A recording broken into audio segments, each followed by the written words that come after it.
punter, Oliver Straw. Questions for Oliver? Greg? Ollie, you've been here a complete year plus now. So the difference is, what have you worked on this spring since you have a year of experience under your belt? Just being more comfortable with the guys that I'm out there with. Really trying to build good relationships with them. Being fluent as possible with my long snapper Austin Brinkman.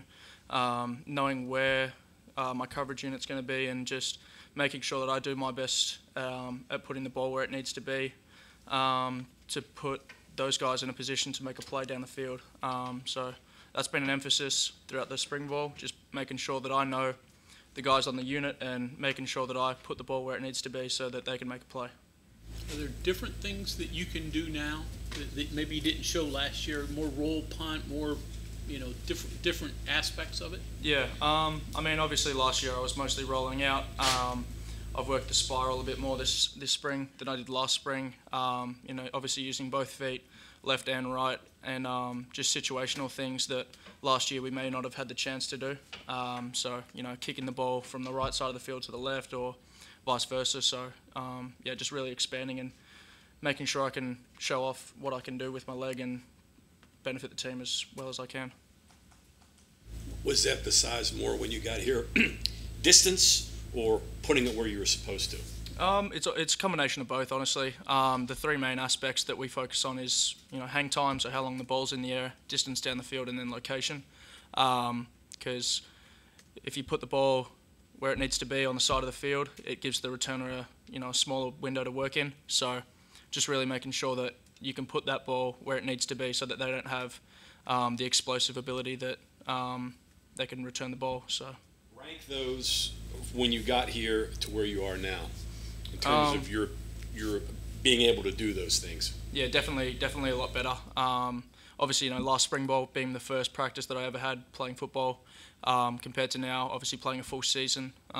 So just the confidence that I have to just go out there and know where the ball needs to be and know where I need to be on the field as well.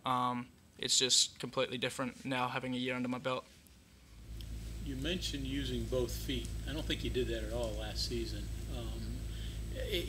That's unique, maybe, at least in the United States. Is it in Australia? Can you do it equally as well with both? Obviously, there's a little bit of a disparity between my left and my right because it is my non-dominant. But playing Australian football, when you grow up, you're taught to kick left and right foot. So there's a few Australians that can do it, but pulling that out in the game is something that I'm going to have to put a lot of work in to do, because obviously there's a lot of trust that goes into that and making sure that my left foot is going to produce what I can produce. So just making sure that when we do it, it's going to work out and we can get a good result out of it. The allure of that is if you kick left-footed, they always say it's harder to catch a left-footed ball in the air for whatever reason. Yeah, so I mean, I'm good friends with Preston Fox, obviously the main punt returner, and I always ask him questions and pick his brain about what he finds hard and what other returners might find difficult. So, just working with him and really figuring out what is hard to catch and how I can make it as hard as possible for them. So, the left foot is definitely something that could make their job harder. Is that a conversation you have to have with Austin before the kick happens? It'll probably be a design play. We've obviously got our calls to go left and right, but it'll probably be communicated to us before we go out in the field. But if there is a look that we get and we look over to the sideline and we see something and they decide to go left foot, they'll communicate that some way, and we'll probably have a call for it, and I'll make sure that he knows where to snap the ball to. The good thing about that is if the protection breaks down and you're in a hurry, you may have to kick it left-footed. Yeah, exactly. And we practice that as well. If the ball goes over your left shoulder, your right shoulder, you've got to do different things. So I mean, just being able to rely on that foot if I need to is something that I'm comfortable with. If anything ever does go wrong, but it's handy. Same number of steps for both legs to kick it, or would you need more steps for your left foot? I try and practice the same each side. Obviously, it doesn't work out perfectly every time, but I mean, try and replicate it as well as I can. Mechanically, what are the biggest differences for you for kicking a spiral versus kicking, one that you're trying to kill versus an end over ball. And is that a big difference, a big adjustment for you? I wouldn't say it's adjustment for me, but they are very different balls. Obviously, Americans, more traditional spiral, and the ball drop is just completely different when it comes to that. So teaching an American an end over end it's a tougher thing to do because they just haven't grown up doing it, and it's something that I've just naturally been able to develop throughout my years. So it's a big difference, and something that I need to be able to differentiate instead of blending together, because they're not the same kick, and sometimes I can get blended too much and it doesn't work out. But yeah. We've heard coaches speak highly of Austin. From your perspective, what does he do so well as a long snapper? The praise is definitely deserved. He's probably one of the best, if not the best snapper in the country, and sometimes he doesn't believe that of himself, but he's just consistent beyond any means. So he knows exactly where the ball needs to be. He can put it on a little penny if he needs to, and he's really special as a player, and we have a good relationship, and we know how each other works, and we push each other to be better every single day. So he's a special talent for sure. Where does he put it? He can put it any, depending on if I'm rolling out and we're calling a rollout, he'll put it on my right hip, and it'll lead me on, and I can run straight away. If it's a left, he'll do the same thing on the left side. If it's straight on, he'll do it perfectly on the hip. So he can do anything, and same with field goal snapping as well. How important is the relationship with you guys, and how did you go about kind of forming that when you got here last year?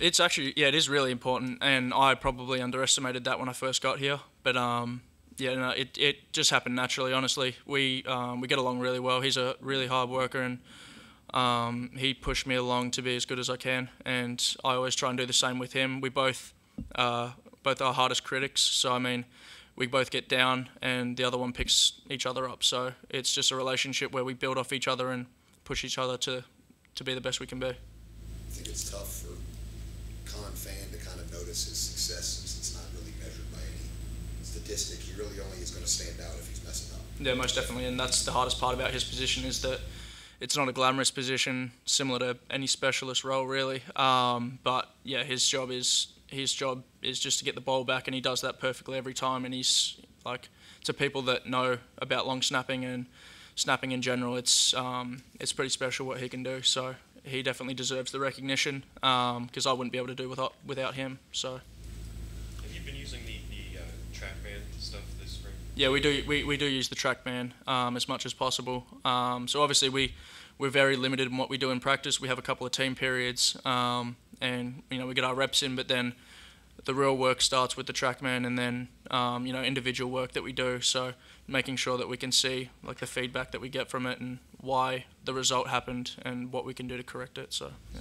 So if you do a kick, what do you then turn to the TrackMan, and what are you looking at and trying to see? There's a multitude of things, honestly.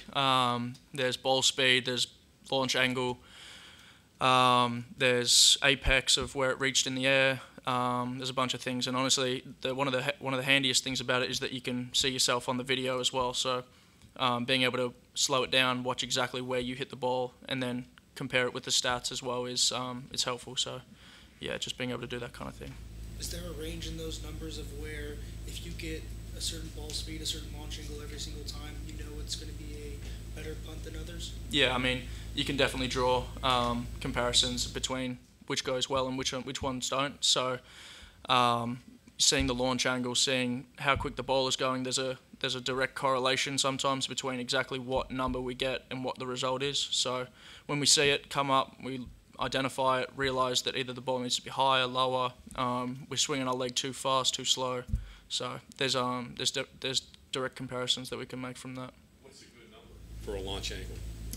You want to be aiming on a spiral for 45, 50, just so your leg can come up through the ball and not out through the ball, because otherwise it's just going to go really low.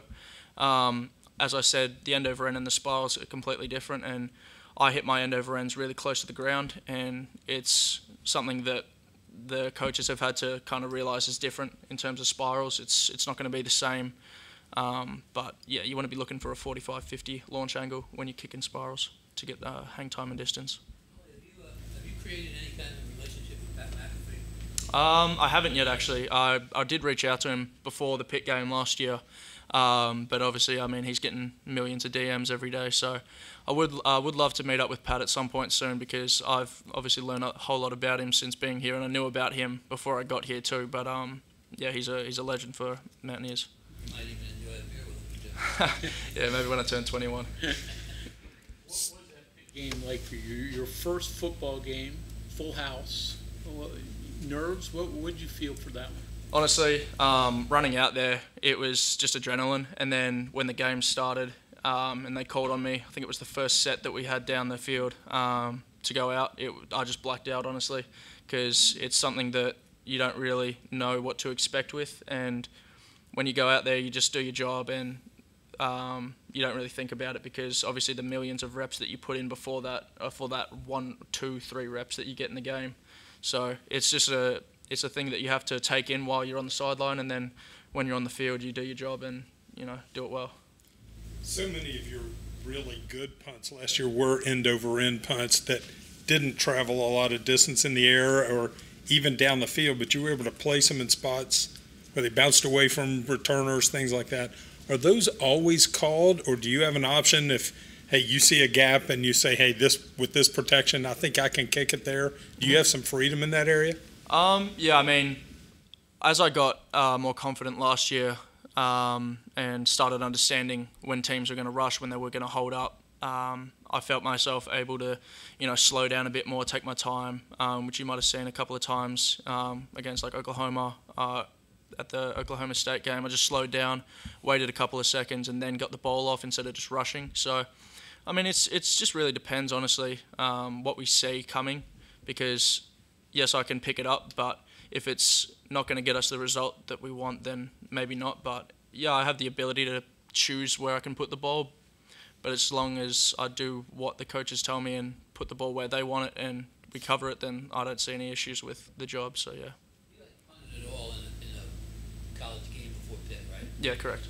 What's it like going out there, knowing that 60,000 people and 3 million people watching? Yeah, it was pretty scary, honestly, but I thought about all the work that I'd put in before I'd gotten to that point, and you know, just how far I'd come, and it just kind of became normal after the first punt. Like it felt natural. So I think my parents were honestly more nervous than I was. They were up in the stands, so yeah, they were a bit nervous for me. But no, it's something you get used to, and you know, it's a feeling you can't really describe. How do you keep from thinking, please don't drop this, or please yell on your snap? Yeah, I mean, obviously those thoughts are going through your head, but you've just got to learn to block them out, honestly, because the more you think about it, the more you worry about it, the worse you perform. So that's something that I've had to deal with. I had a couple instances this spring where I just mentally wasn't where I needed to be, and then work through that, and then get back to, you know, this is just kicking a ball like you've done millions of times before. So, you know, it's just something you have to overcome. Can you fake one in the future? I mean, I would love to, but you know, obviously there's a time and a place on the field. So, you know, I hope we put it in at some point for me to throw a ball or run it. But you know, we'll see. We'll see what the future holds for that one. Have you watched Josh Grouden's that's right. video of his fake from a couple of years ago? Yeah, I've seen Josh's old his film. I pulled it up. I actually studied a bit of it this spring. So yeah, no, hopefully we'll pull out a fake. I've been sending my Coach Coons, a couple of fakes. So yeah, we'll see. But yeah. Okay, anything else for Oliver?